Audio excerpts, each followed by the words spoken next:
আমি টুম্পা অটোওয়ালি পৌঁছে দেবই টাইমলি। দেখো, আমাদের পরিবারে যা হয়েছে সেটা হওয়াটা কোনোদিনই কাম্য ছিল না, কিন্তু তার জন্য কারোর উপর আমার কোনো সন্দেহ নেই। কিন্তু নিয়তিতে যা লেখা থাকে সেটা তো আমরা বদলাতে পারি না। কিন্তু দেখো, এক্ষেত্রে তো বদলানো যেতেই পারতো। টুম্পা যদি আমাদেরকে সত্যি কথাটা বলতো তাহলে হয়তো এটা হতো না, তাহলে হয়তো বাবু আমাদের ছেড়ে চলে যেত না। মা, আপনার প্রত্যেকটা কথায় একটা করে হয়তো ছিল। আমার মনে হয় এই হয়তোর কারণে পরিবারের লক্ষ্মীকে পরিবার থেকে দূরে সরিয়ে রাখাটা কি ঠিক? আমার বলা হয়তো অন্যায় হবে, তাও বলবো, ছোট বৌদি কিন্তু এবারই লক্ষ্মী ছিল। বড় বৌমা যেমন আমাদের পরিবারের লক্ষ্মী, ঠিক একইভাবে টুম্পাও আমাদের পরিবারের লক্ষ্মী। দিদি নিজের সন্তানকে হারিয়েছে, তার অভিমান হওয়াটাই স্বাভাবিক। কিন্তু আমরাও যদি একই কাজ করি তাহলে এই পরিবারটাকে সামলাবে কে? দেখো, ছোটরা ভুল করতে পারে, কিন্তু তাদের সাথে আমরা তো ভুল করতে পারি না। তাদের ভুলটা শুধরে দেওয়াটা আমাদের দায়িত্ব। কিন্তু আমি যে কি করব কিছু বুঝতে পারছি না। তুমি কোনোদিনই কিছু বুঝতে পারো না। বিয়ের পরে বুঝেছিলাম তোমার এই বুদ্ধির জায়গাটা একটু দুর্বল। সব সময় তুমি বাজে কথা বলো না তো আমার সঙ্গে, বিরক্ত লাগে আমার।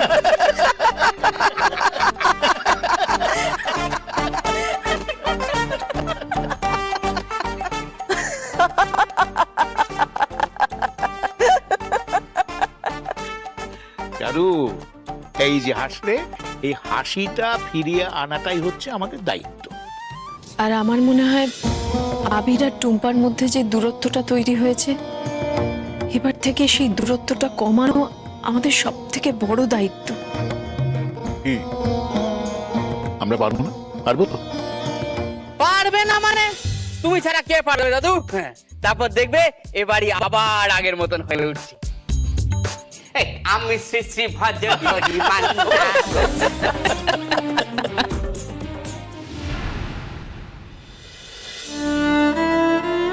দাঁড়া, কোথায় যাচ্ছিস তুই? ওনার সাথে কথা বলতে? কিন্তু ওনার মতন একটা মানুষের তোর মতন অটোওয়ালির সাথে কি কথা থাকতে পারে? মা,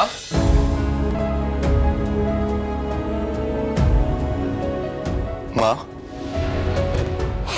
ও তুই বস।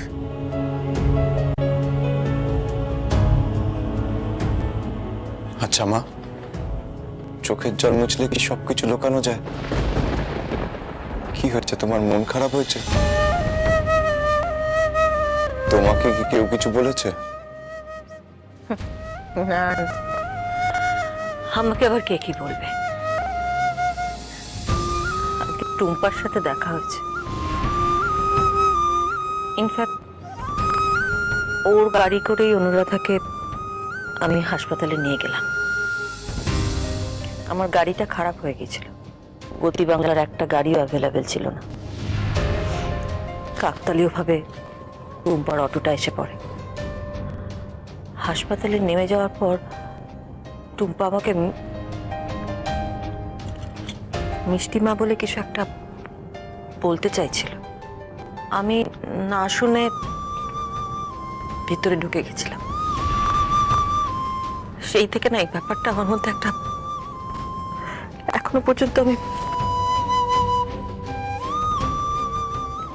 ঠিক আসলে কি বলো তোমার, তুমি ওপরে ওপরে যাই বলো না কেন, মনে মনে তুমি টুম্পাকে এখনো খুব ভালোবাসো।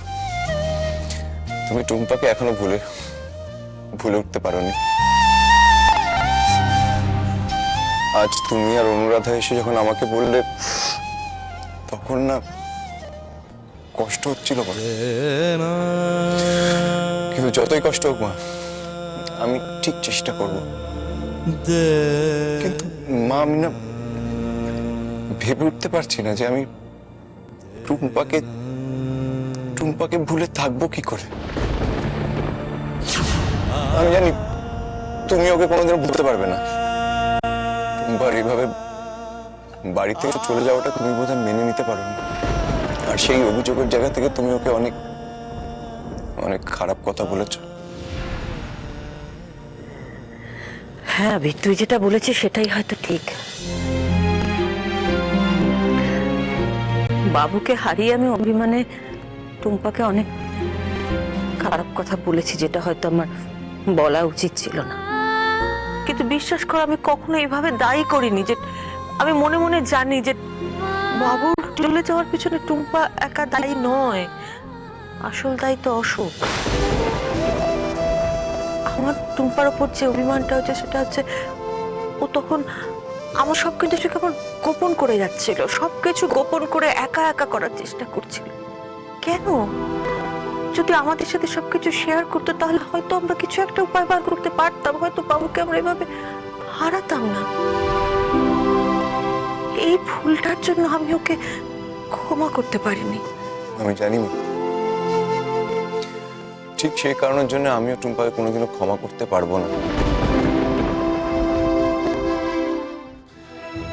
তোমার মনে হয় না, দেখো টুম্পার কাছে হয়তো কোনো উপায় ছিল না, সেই জন্য টুম্পা আমাদের সব সত্যিটা বলতে পারেনি।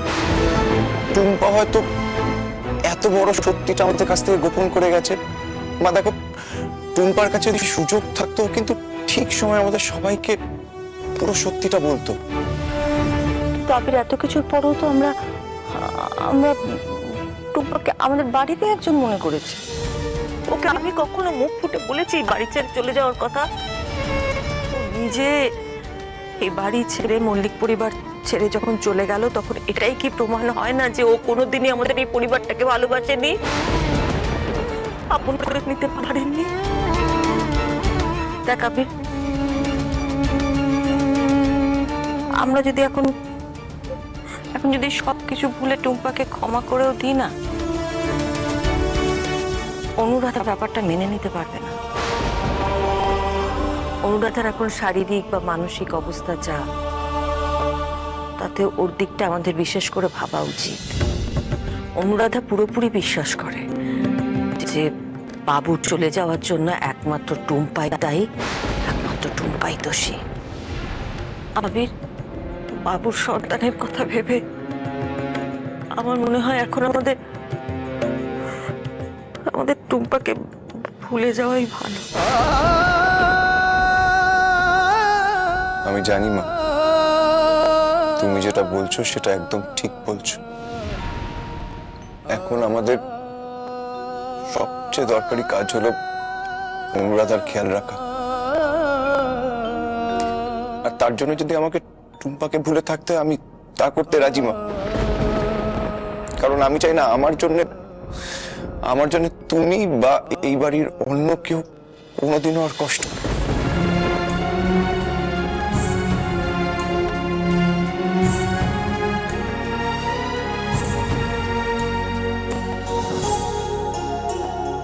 না, এটা হতে দেওয়া যাবে না। মা আর আবির যদি এইভাবে টুম্পার কথা ভাবতে থাকে, তাহলে তো ওরা যে কোনো মুহূর্তে টুম্পার জন্য দুর্বল হয়ে পড়বে। আর সেটা হলে আমি কোনোদিন টুম্পাকে মল্লিক বাড়ির থেকে সরাতে পারবো না। এবার আমাকে এমন কিছু করতে হবে যার ফলে টুম্পার প্রতি যেটুকুনি সহানুভূতি আর আবেগ আছে এই মা ছেলের মনের মধ্যে, সেটাও যাতে ধুলোয় মিশে যায়। আমি কিছুতেই টুম্পাকে আবার এই বাড়িতে ফিরতে দেবো না। আমি টুম্পাকে সম্পূর্ণভাবে শেষ করে দেব, আর তার জন্য আমাকে যা যা করতে হয় আমি করব। কখন আসবে কে জানে।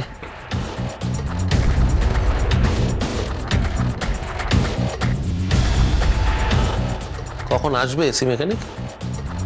কুল কুল স্যার, এক্ষুনি চলে আসবে, চাপ নেই। কুল স্যার, কুল স্যার, কুল স্যার। হ্যাঁ হ্যাঁ, যা এখানে আমার গা টিপছিস, তখনই বুঝতে পারছি তুই আমাকে ঘুষ দাঁড়াচ্ছিস। যা যা গিয়ে দরজার সামনে দাঁড়িয়ে থাক, গিয়ে দেখ কখন।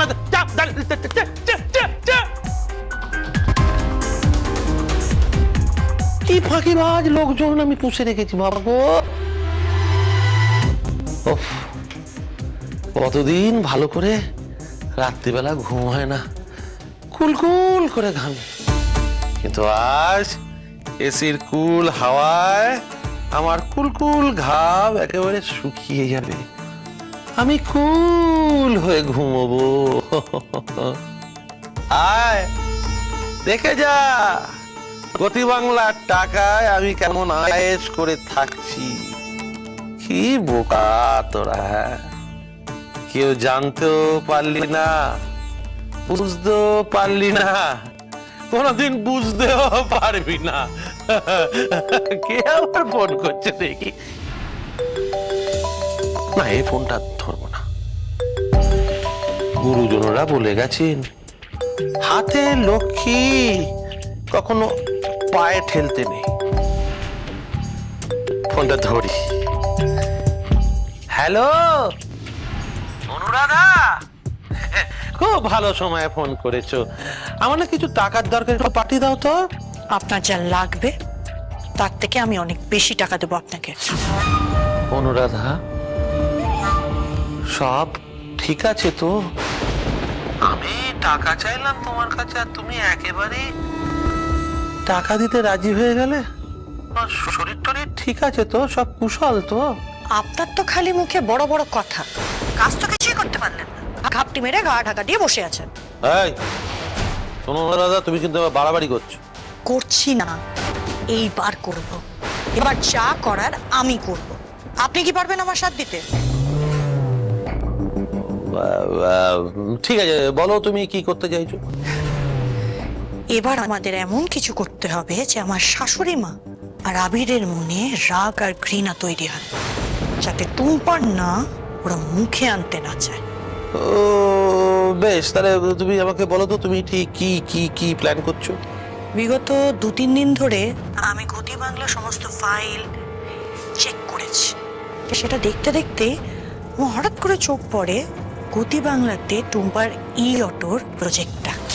সেখানে আমি এমন কয়েকটা ইনফরমেশন পেয়েছি যে যেটাকে কাজে লাগিয়ে টুম্পার সব কিছু আমরা ধুলোয় মিশিয়ে দিতে পারি। বাহ বাহ, এই তুমি তো অনেক কিছু প্ল্যান করে ফেলেছো দেখছি। না এবার এবার বলো তুমি ঠিক কি করতে চাইছো, বল।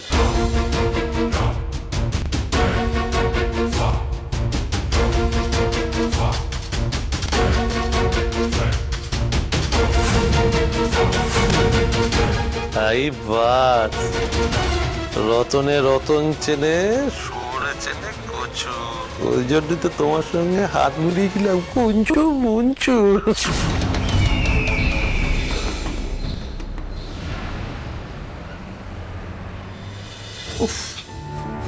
আর পারা যাচ্ছে না, গরমটা না কমলে এবার মারা যাব। হ্যাঁ দাদা, এবার অফিসে একটা এসি লাগিয়ে নেওয়া উচিত। এসির টাকাটা আসবে কোত্থেকে? কেন আমাদের মতন সাধারণ মানুষকে লুটে আসবে? যা বলবেন একটু ভেবেচিন্তে বলবেন। লুটে খাবার অভ্যেস থাকলে হাজার হাজার অটো চালক এভাবে গরমের মধ্যে খেটে মরতো না। আর লুটার অভ্যেস না হলে এভাবে মানুষকে ঠকাতে পারতেন আপনারা। কি বলতে চাইছেন আপনি?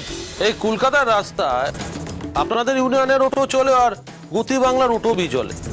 তা সত্ত্বেও আপনাদের যে ভাড়া আছে গতি বাংলার থেকে এত বেশি কেন? মানুষ ঠকানোর কারবার আপনাদের অনেক দিন ধরে চলবে। আর না, ভাড়ার তফাৎ কতটা আছে দেখে বলো তো।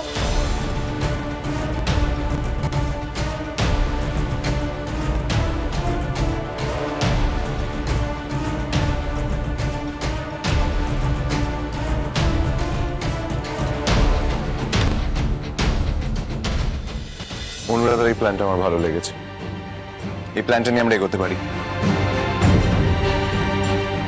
এটাই তো দরকার ছিল। আর কটা দিন যেতে দাও, তারপর সব কিছুতে তুমি আমাকে চোখ বন্ধ করে বিশ্বাস করবে, আর তখন শুরু হবে আমার আসল খেলা।